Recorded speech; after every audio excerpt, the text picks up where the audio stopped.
মৃত্যুর 40 দিন আগে মানুষ যে 3টি স্বপ্ন বারবার দেখতে পায়, 1 নাম্বার শর্ত হচ্ছে আপনি যদি দেখতে পান, আপনি যদি যেই স্বপ্নটা, প্রথম নাম্বার স্বপ্ন যেটা আপনি যদি দেখতে পান যে আপনার পূর্বপুরুষ আত্মীয় স্বজন যারা ইন্তেকাল করছে তারা আপনাকে ডাকতেছে,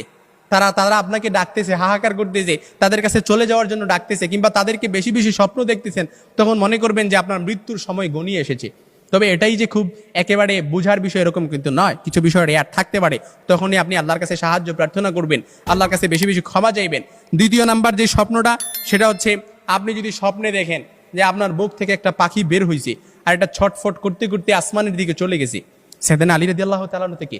আসমানের দিকে চলে গেছে, তখন মনে করবেন যে আপনার মৃত্যুর সময় গনিয়ে এসেছে, আপনাকে ইঙ্গিত, এই স্বপ্নটা আপনাকে ইঙ্গিত বহন করতেছে। 3 নাম্বার যে স্বপ্নটা দেখবেন সেটা হচ্ছে আপনি যদি দেখেন ঘুমের মধ্যে আপনি এক দেশ থেকে অন্য দেশে দেশান্তরিত হচ্ছেন, এই স্বপ্নটা আপনি বারবার দেখতেছেন, এরকম